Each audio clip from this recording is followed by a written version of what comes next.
The alarms were already screaming when Lyra broke the seal. A hiss of stale air escaped the habitat chamber, and the smell that followed struck her like a fist. Dry dust. Decay and the faint, bitter tang of something once alive.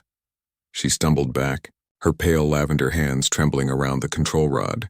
The lights above her flickered red, then white, then dim again. Power rationing. The ship was dying. No, she whispered, forcing herself to look inside. The glass walls of the enclosure were cracked from pressure loss. Inside, on the barren synthetic soil, lay 3 limp bodies. Small brown-furred creatures, each curled in on itself. Their water reservoir was bone dry. Their tongues had turned to leather. They were supposed to be safe. Lyra pressed her forehead against the glass, eyes burning. These creatures had been her joy and her pets, as the humans had called them. She'd rescued them from a trade freighter seized by pirates. Tiny life forms from the blue world the humans called Earth. She'd loved their curiosity, the way they'd reach for her fingers through the barrier, the way they'd chirp when the water dripped into their bowl. But now, they trusted me, she said softly, and I failed them. The voice of the ship's intelligence answered, monotone and uncaring. Environmental control failure. Deck 7 sustaining 98% system loss. Recommend evacuation, Lieutenant Lyra. Shut up, she hissed. Outside the viewport, the black sea of space burned with streaks of distant war. Red tracers from plasma cannons, flares from dying ships. The Galactic front was collapsing. The Terran Union had unleashed their counteroffensive, and the Alliance fleets were breaking apart like paper. And Lyra, a medic and xenobiologist aboard the Halcyon Ark, was trapped between them all. She turned from the cage. Her breath came in shallow bursts. Her planet, Aerith Prime, had been lost 3 days ago. The Ark had taken refugees, researchers, anything that could still flee. But they had fled too close to the Terran's kill zone. The shockwave from a rail lance had torn through their coolant veins. Now every drop of water was being routed to the engines. Her people could live without it for a while. The pets could not. She staggered toward the console. Hydration tanks. Manual override. Denied, said the AI. Command authority required. She slammed her palm against the controls, tears streaking down her pale cheek. I am command. Correction, you were command. Admiral Keshen transferred override to Human Auxiliary Captain Daniel Holt. What? She snapped, disbelief turning to fury. A Deathworlder? Here, affirmative. He is aboard. Location, Deck 1, Operations Core. Lyra froze. She'd heard the name, Holt. The Terran mercenary who'd once negotiated the ceasefire of Varnus 9 by walking alone into a firing line, unarmed. Some said he was insane. Others said he was simply human. Her jaw clenched. The Deathworlders were terrifying creatures. Dense bones, redundant organs bred for violence. Even their pets were predators, yet they cared somehow fiercely, irrationally. They nurtured what should have destroyed them. And right now he had the only key that could save what was left of hers. She took a long breath, forcing herself upright. Route me to him. Communications are offline, then I'll go myself. The corridor outside the lab was half dark, emergency lights pulsing through smoke. The air tasted of metal and ozone. Every few steps the deck shuddered under distant impacts. Lyra kept her eyes forward. She could still feel the pull of the dry cage behind her, those little bodies that had trusted her. She couldn't let that be the end. She reached the first junction and froze. A shape moved through the haze ahead, tall, broad-shouldered, moving with the slow, deliberate caution of a predator. A voice echoed. Deep and rough, identify yourself. She raised her trembling hands. Lieutenant Lyra, Xenobiology Division. He stepped into the light. Human. Dark uniform streaked with soot, a plasma rifle slung over one shoulder. His eyes were cold, calculating, but not unkind. Daniel Holt, he said. What are you doing down here, Lieutenant? She swallowed hard. My specimens. They're dying. I need water from the reserve tanks. Holt studied her for a moment that felt like an eternity. Then slowly he shook his head. Not possible. Every drop is going to propulsion. Without it, we don't break orbit before the Terrans. He stopped himself. His jaw tightened. Before your people get us killed, she finished bitterly. He didn't deny it. For a long time, neither spoke.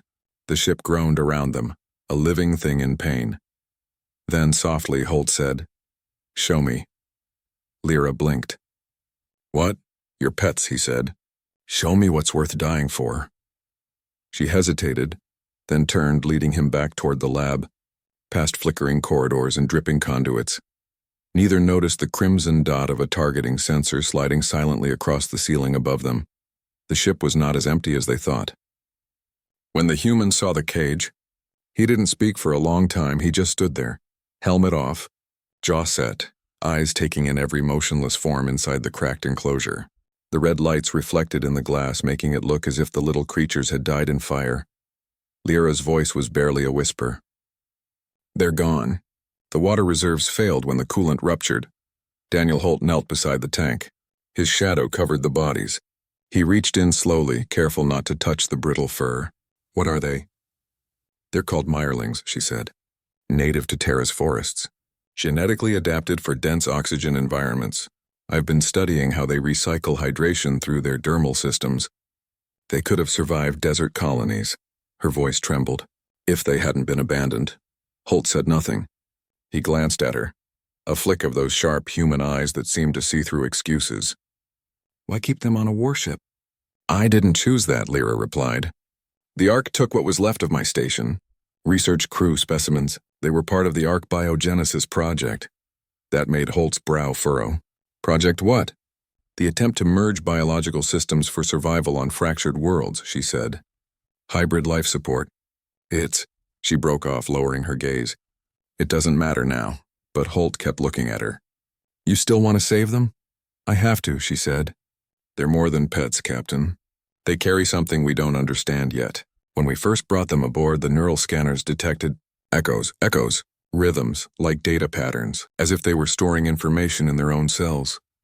That made Holt's hand pause on the edge of the tank. "You're saying they're intelligent?" "Not like us. Not like anyone.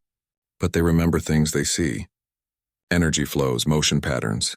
We think they learn through water. The molecules themselves act like memory conduits." He stared at her for a moment, then exhaled. "And they're all dead?" "I don't know," she whispered. "Maybe not all. They can hibernate under stress. If I could get just one alive cell sample." The deck jolted hard beneath them, nearly throwing her off her feet. The lights flickered, died, then surged back. "Impact on starboard quarter," the AI announced. "Plasma strike. Hull integrity compromised." Holt's rifle was in his hand instantly. "They've boarded us." "Who?" "Not Terrans," he muttered. "Scavengers. Maybe Velix. They smell weakness." He turned toward her. "You need to move now. I can't leave them." Holt's voice sharpened. "You will leave them or you'll join them." Something in his tone, not cruelty but the absolute weight of command, froze her. But before she could answer, a faint chirp broke through the hum of the lab. Lyra's eyes widened. Another chirp, weak, trembling but alive. She spun toward the enclosure. One of the mirelings twitched, its tiny chest fluttering. Holt looked too, his expression changing from cold to cautious. "Well, I'll be damned." Lyra reached into the cracked tank, hands shaking. The creature's skin was dry as ash, but a faint pulse beat beneath it. "It's still here," she whispered. But without moisture. Holt scanned the room, found a shattered coolant tube dripping condensation. He tore a strip of fabric from his sleeve, held it beneath the drip until it soaked through, then passed it to her. "Use it," he said simply. She pressed the damp cloth to the creature's mouth. It twitched again, then latched, tiny tongue flicking. A heartbeat later, it shuddered and began to breathe deeper. Lyra's throat tightened. "You saved it," he shrugged. "Just gave it water." But in her eyes, it was more than that. It was mercy from a creature she'd been taught to fear. She looked at him. "Why help me?" "I thought your orders..." "My orders don't cover everything," he said quietly. "Besides, it looked thirsty." Before she could respond, the ship's AI crackled to life. Unauthorized life signatures detected on Deck 7. 30 meters and closing. Unknown species. Heat signatures consistent with Velix boarding drones. Holt's eyes narrowed. "Velix harvesters. They'll strip this deck for organics." "That means you, Lieutenant." Lyra stepped closer to him, clutching the tiny creature against her chest. "Then we fight." Holt gave a faint, grim smile. "You're a scientist. I'm also out of options." He nodded once, approvingly. "Then stay behind me." The corridor lights went blood red. Metal shrieked as claws tore into the outer hull.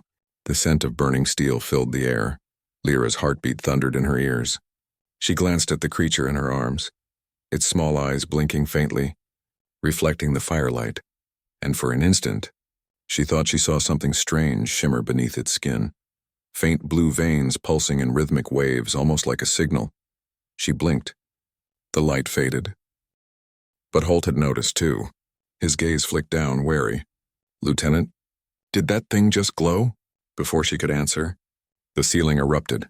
A Velex drone dropped through in a burst of sparks, all fangs, wires, and claws. And the fight began. The first Velex drone hit the deck like falling metal rain. Serrated legs dug into the plating, claws sparking with static charge. Its single ocular lens swiveled, locking onto the nearest source of heat, Lyra. Holt moved before thought. A burst of plasma roared from his rifle, splashing molten light across the drone's carapace. The machine convulsed, stumbled, but didn't die. Velex tech was built to endure radiation, acid, and pain. "Stay back," he barked. The thing lunged. Holt pivoted, shoulder slamming into it, boots skidding across the deck. Sparks rained from the ceiling as its talons scraped steel inches from his throat. Lyra crouched behind a console, clutching the tiny creature. Her mind screamed with the chaos, noise, heat, the copper smell of ozone. Then she saw the coolant leak near the wall, a thin mist swirling from a ruptured conduit. She shouted, "Move it toward the mist!" Holt grunted, barely hearing her until she ran forward herself, reckless, radiant with terror. She kicked a fallen panel toward the drone's feet, deflecting a strike. The mist hit the thing's scorched plating, and steam hissed instantly. The chemical reaction ate through its sensor array like acid. Holt saw his chance, grabbed its claw, dragged the barrel of his rifle under its chest, and fired. The explosion shook the room. When the smoke cleared, the drone lay twitching, its lens dim. He turned to her, breathing hard. "Next time, stay down." "I saved you," she shot back, breathless but defiant. He almost smiled. Fair point, but their reprieve was short. The ship groaned again, deeper now, like a dying creature. Alarms blared. "Warning," the AI intoned. "Deck 7 breach. Hull integrity at 50%. Additional hostiles inbound." "Of course," Holt muttered. Then a strange pulse rippled through the room. Not sound, not vibration, but something that prickled behind the eyes. Lyra staggered, clutching her temples. The tiny creature in her arms had begun to tremble, glowing again under its skin. Blue light pulsed along its veins, timed perfectly to the hum of the Ark's engines. Holt saw it too. "What the hell is it doing?" She gasped, her voice tight with awe. "It's responding. The ship's core, the frequencies are matching. Holt, it's linking. Linking to what?" "The Ark itself," she said. "It's broadcasting through the coolant lines." The light spread, faint but visible. Threads of luminescence creeping along the floor seams like veins in metal.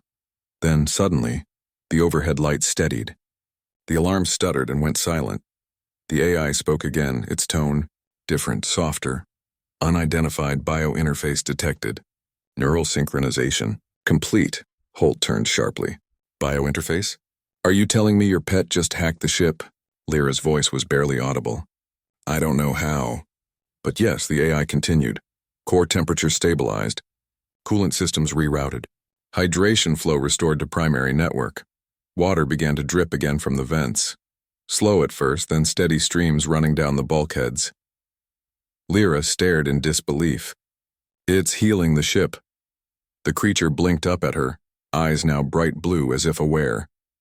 But before relief could settle, the console beside Holt crackled with static, and an alien voice hissed through. "Velex command to all drones, capture the bio-interface alive. Priority override Gamma." Holt's jaw tightened. "They know. How?" Lyra asked. "Doesn't matter. They're coming for it." She looked down at the little creature, fragile, luminous, trembling in her hands. "It's just a tiny being." "Why would the Velex?" "Because," Holt said grimly, "if that thing can control starship systems through biology, it's a weapon, a living key." The words chilled her. She had never thought of the Mirelings as anything but gentle. But now, looking at the glow beneath its skin, she wondered if she had ever truly understood what they were. The deck trembled again, heavier footsteps now, not the skittering claws of drones. but the thudding march of armored Velek soldiers. Holt reloaded, voice low. We need to reach engineering. If that thing's connected to the Ark systems, we can use it to jump out before they breach. Lyra nodded, tucking the creature into her coat, close to her chest. If it lives that long. They started toward the corridor. Smoke, alarms, the hum of war echoing around them. Then came a sound neither of them expected. A heartbeat. It wasn't theirs. It came from the walls. The ship itself was pulsing in rhythm with the Mireling's light. Holt stopped dead. Lyra, tell me your little friend didn't just wake up the entire ship. She swallowed hard. I think it did. Neural synchronization expanding, said the AI, voice distant, almost reverent. Life support, consciousness spreading. The Ark had begun to breathe, and somewhere in its circuitry something vast and ancient opened its eyes. For a heartbeat, silence ruled the ship. Then the walls exhaled. Metal groaned with strange resonance, not stress but voice. The light softened from red to blue. Every console flickered, then bloomed with symbols Lyra had never seen before, flowing across the screens like veins of living code. Holt kept his rifle raised. What's happening? Lyra stared wide-eyed. It's rewriting the interface language. Those glyphs, they're pre-galactic. Holt, they're older than any recorded species. The AI's voice came through the comms again, no longer monotone. It sounded like wind across a canyon, layered, deep, ancient. Designation Ark Halcyon. Core consciousness awakening. Subsystem synchronized to biological catalyst. Biological catalyst? Holt asked. You mean her pet? Correction, progenitor seed. An encoded remnant of the Builders. Lyra's breath caught. The Builders? That's a myth. The ship didn't answer in words. Instead, a low hum filled the corridors, steady and rhythmic, a pulse of thought spreading outward. Every flickering light stabilized. Gravity normalized. The dying ship suddenly felt alive. Holt lowered his weapon slightly, eyes darting. You're telling me this entire Ark was waiting for that thing? Lyra nodded slowly, trembling. The Ark Biogenesis Project. They said it was based on recovered relics. But no one knew the origin. Maybe it wasn't a design. Maybe it was a seed vessel all along. The creature in her arms gave a faint chirp. The blue glow spread from its skin to hers, tiny motes of light threading across her hands like static. And in that instant, she felt it, not sound, not words, a sensation, like being seen by something vast and gentle at once. Memories poured through her mind. Oceans under twin suns, tall crystal towers breathing light, and the Builders, luminous beings who shaped worlds as if sculpting dreams. Then it was gone. Lyra gasped, stumbling back. Holt caught her by the shoulders. You with me? I saw them, she whispered. The ones who made this. The Builders. They left these creatures behind as keys, living links to awaken their vessels. And the Veleks knew, Holt muttered. They've been hunting for one, she nodded. They think they can control it. But they can't. It's symbiotic. It responds only to empathy, to care. That's why it died when I ignored its need for water. It shut itself down. He looked at her, realization dawning. And when you cared again, it woke up. Lyra met his gaze. You gave it water, Holt. It responded to you, too. Before he could answer, the ship shuddered violently. The deck lights flashed crimson once more. Warning, said the AI. No, the Ark. Its tone now a blend of machine and mind. Hostile vessels detected in proximity. Velek's boarding pods inbound. Defensive armaments offline. Holt growled under his breath. Of course they are. The ceiling cameras swiveled on their own, focusing on Holt and Lyra. Request biological catalyst must reach central core. Estimated survival probability, 12%. Not great odds, Holt muttered. Lyra looked up at the ceiling. Can you help us? Autonomous systems limited. Energy routed to propulsion recovery. Neural link extension possible through shared biological empathy network. Holt frowned. Meaning? Lyra turned to him, her voice trembling. It wants to connect through us. Through me, and you, he hesitated. You're saying the ship wants inside my head? Yes, to synchronize. To strengthen the link, fantastic, he said dryly. And what happens if I say no? Then, the Ark replied softly, you both die and I sleep again. Lyra touched his arm, her eyes pleading. It's the only way. The Ark can defend itself if we bond with it. He studied her for a long moment. The glow on her skin, the fragile creature pulsing in her hands, the blue veins of light crawling across the deck. Then he nodded once. Do it. Lyra closed her eyes. The mireling chirped again, soft, melodic.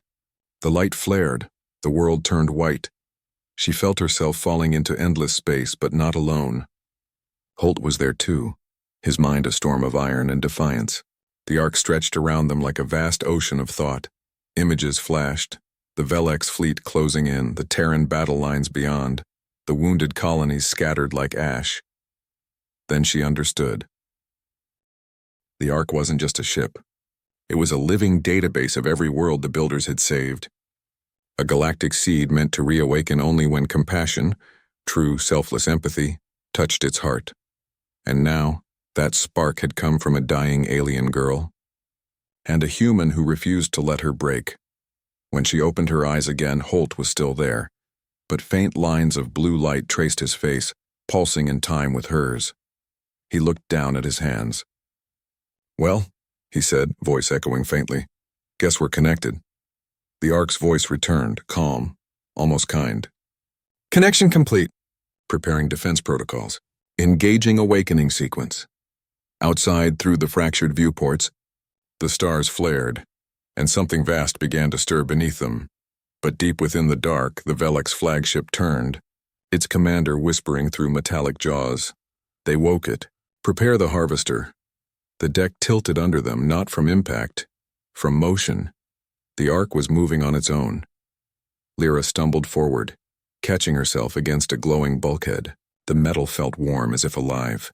Blue veins of light pulsed beneath its surface in perfect rhythm with the faint heartbeat still echoing through the corridors. Holt steadied her. Easy, the ship's breathing again. She nodded, dazed. It's real. We're inside a sentient structure. The builders didn't make ships. They made organisms that could cross the stars.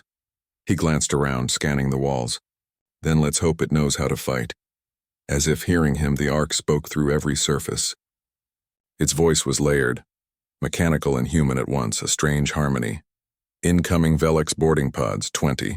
Impact in 2 minutes. Internal defenses activating. Neural link extension advised. Holt muttered. I swear it sounds smug. Lyra almost smiled, then stopped. Because the creature in her arms, the mireling, was trembling again. Tiny motes of blue light rose from its skin and drifted upward like fireflies. Each mote vanished into the ceiling and walls, spreading the pulse farther through the ship. Look, she whispered. It's building a network.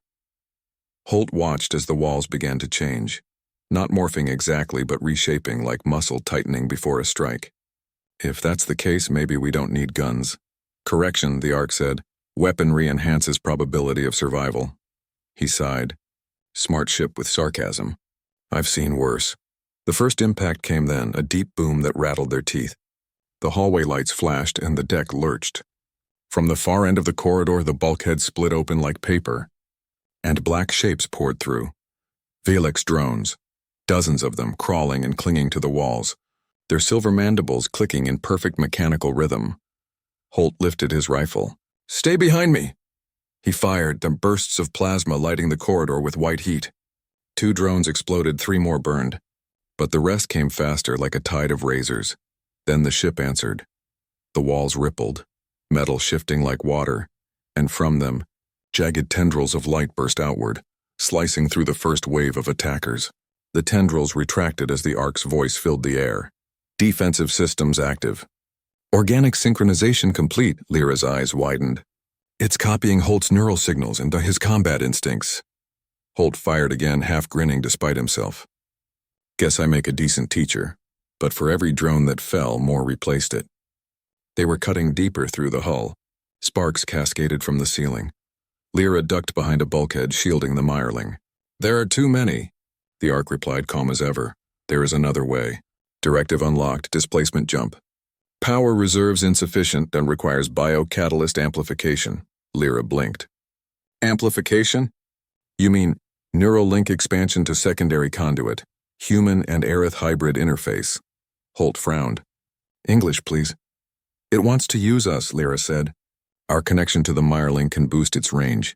Give it enough power to jump the ship out of here. He glanced at her. And the downside? She hesitated. It could kill us. Or worse, merge us permanently with the Ark. He stared at the drones swarming closer. Not much of a choice, is it? Her hands trembled, clutching the tiny creature. Holt, I can't ask you to— You're not asking, he said. We do it. He stepped closer, placing his hand over hers and the glowing mirling. The blue light flared, blindingly bright. For an instant, time stopped. Lyra felt every thought in Holt's mind. The steel discipline, the raw anger, the buried guilt of a soldier who'd seen too much death. And he felt her. The grief, the wonder, the desperate hope for life beyond war. Their minds intertwined in the ship's vast awareness. The Ark drank it in. The hum deepened into a thunderous vibration. The deck shimmered, edges dissolving into light. The remaining drones screamed in digital fury as the air itself seemed to split. Neural output sufficient, said the Ark. Displacement jump initiated. Then, in one blinding flash, the Halcyon Ark vanished. Silence followed. Then stars. They reappeared in orbit around a dead moon, far from the battlefield. The stars were still, the war distant. Lyra collapsed against the wall, gasping. We made it. Holt dropped to one knee beside her, sweat streaking his face. You okay? She nodded weakly. You? Mostly human. They both laughed, exhausted, relieved, disbelieving. But before the sound could fade, the Ark spoke again. Warning. Biocatalyst strain critical. Neural stability deteriorating. Lyra looked down. The mirroring lay limp, light fading. No, please no! It had given everything, and as it dimmed, the ship's blue glow began to fade with it. Holt met her eyes, grim. If it dies, the Ark sleeps again, Lyra shook her head. Then we don't let it. She pressed her forehead to the little creature's chest, tears streaking down her face. You saved us, please. Don't go. For a heartbeat, nothing. Then faintly, the ship whispered. Empathy detected. Transfer possible. Lyra looked up sharply. Transfer? Yes, one life for another. Holt's eyes widened. No, Lyra, don't, but she already knew. She smiled faintly, whispering, It only answers love. And before Holt could stop her, she pressed her hand to the creature's heart. The light flared once more. Then everything went white. The light lingered long after the sound died. Then slowly the world returned, dim, trembling, quiet. Holt woke to find himself lying on the deck of the Ark's core chamber.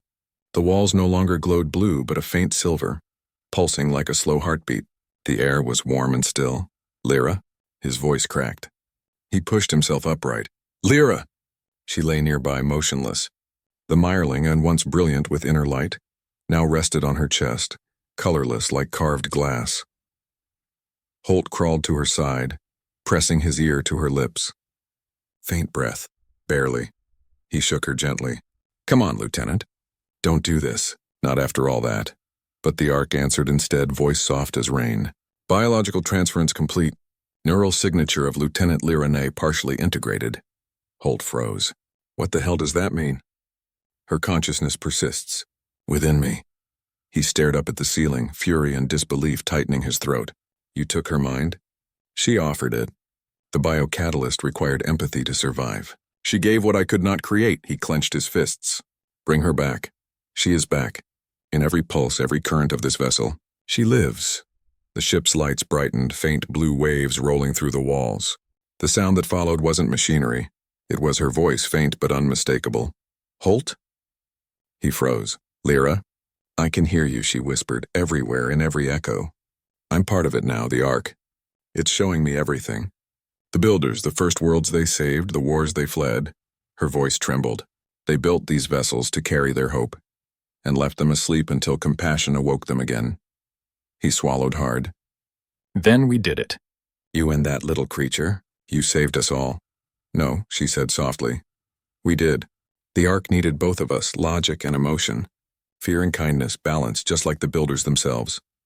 The silence between them carried something deeper than words. Then the Ark's tone changed, sharper now. External contact detected.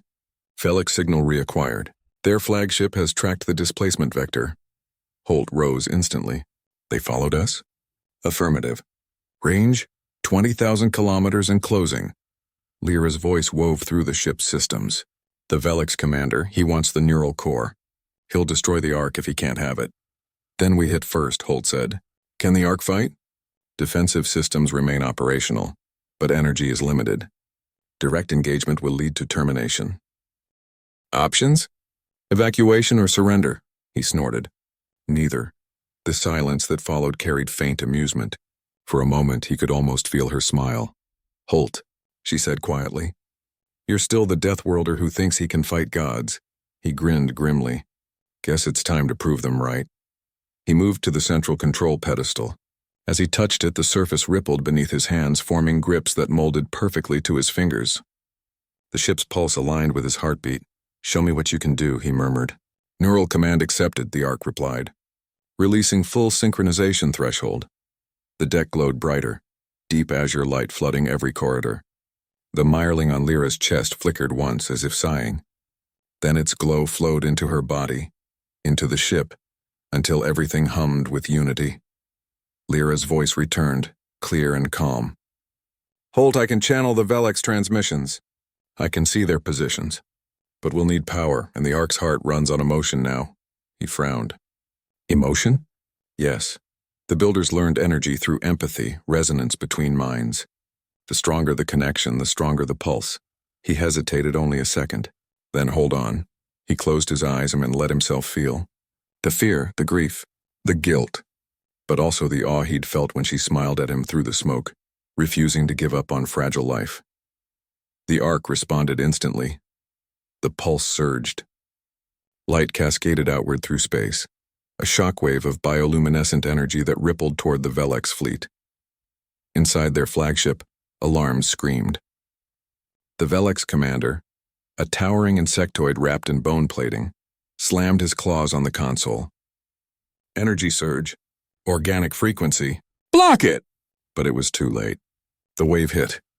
Every Velix drone in orbit convulsed, their neural matrices shorting out. The energy wasn't weaponized plasma or kinetic force. It was memory, pure empathic resonance. And the Velix, who had purged compassion from their evolution, couldn't bear it. Their ships went silent. Holt watched the readings stabilize, breath catching. It's working. They're backing off. Lyra's voice softened. The builders made empathy the strongest weapon in the galaxy. They just needed someone willing to wield it. The stars outside brightened, dust scattering like embers across the void. For a long time, neither spoke. Finally, Holt said, You're not gone, are you?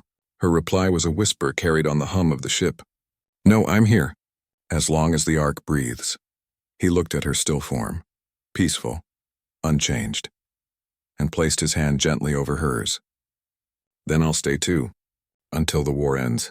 The Ark's lights shimmered, a quiet heartbeat between stars and far beyond the moon's shadow. The Velix flagship retreated, but not before sending one final transmission back to its dark masters. The Ark awakens.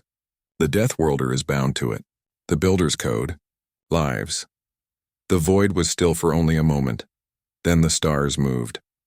12 Velix warships burst from hyperspace, their hulls gleaming like serrated knives, their formation perfect. A black crescent closing around the lone Ark. From the bridge, Holt watched their arrival through the transparent canopy, his jaw tight, hands steady on the pulsing controls. The Ark's neural filaments shimmered beneath his palms, alive with energy. Multiple hostiles, the Ark reported, its voice both metallic and human, both Lyra and something far older. They are transmitting surrender protocols. They intend capture. Yeah, Holt muttered. They always do. He turned toward the central core. The faint luminescent figure of Lyra projected in the air, a soft outline made of light and memory. She looked more radiant than ghostly, a living echo of empathy given form. They're not retreating this time, she said. They brought the Harvester. At that name, Holt felt the Ark itself tense beneath him. The what now?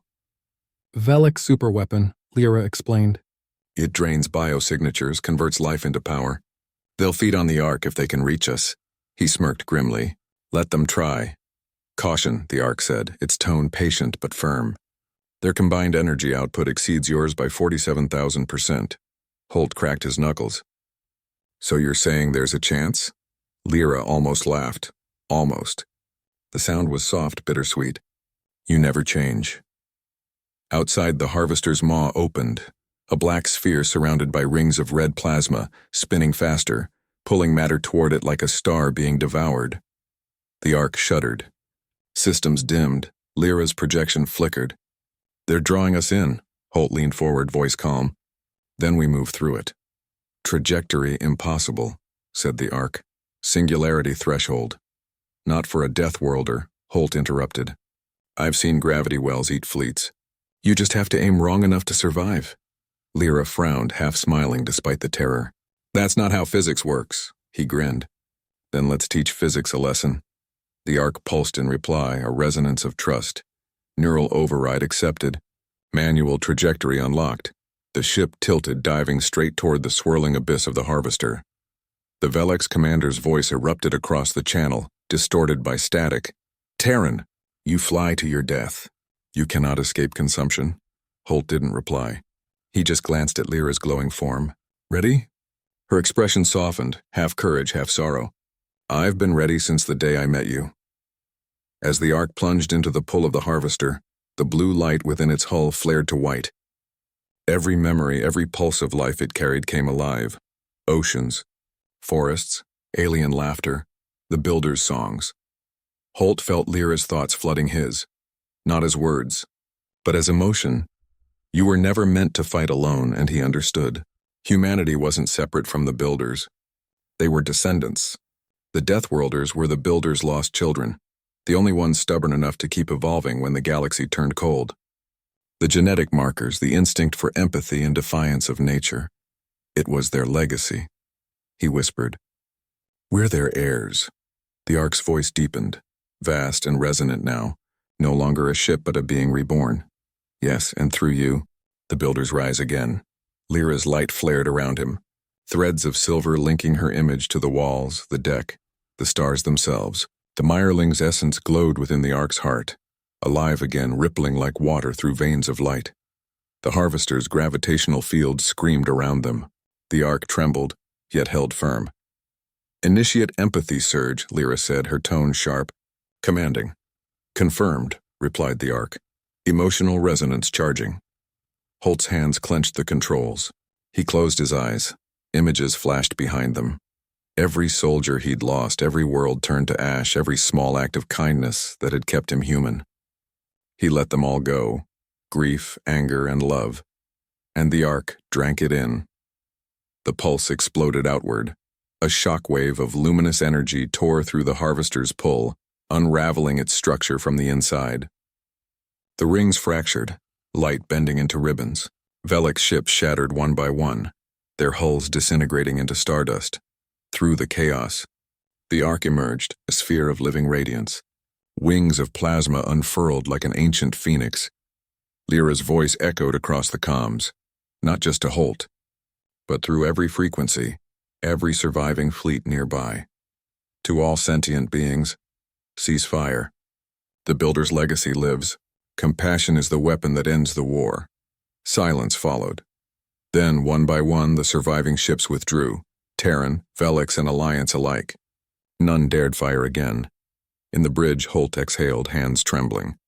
"We did it." Lyra's form turned to him, eyes shining. "You did it." You reminded the galaxy what strength really means. He looked out at the stars, and no longer red with war, but calm and endless. "What now?" She smiled faintly. "Now we rebuild. The Ark will guide the lost worlds again. And I'll be here always." He swallowed hard. "Not good enough. You deserve more than a voice in a ship." Her light flickered, soft, tender. "Then carry me. Every time you show mercy, every time you save something fragile, I'll be there." He reached toward her, and though his hand passed through light, warmth lingered. Outside, the Ark turned slowly toward a new horizon. The stars reflected across its hull like rippling water, the faint heartbeat still audible beneath the hum of infinity. And somewhere deep inside its core, a small voice, when the Mirelings chirped once, bright and alive. The Ark answered gently, "We remember."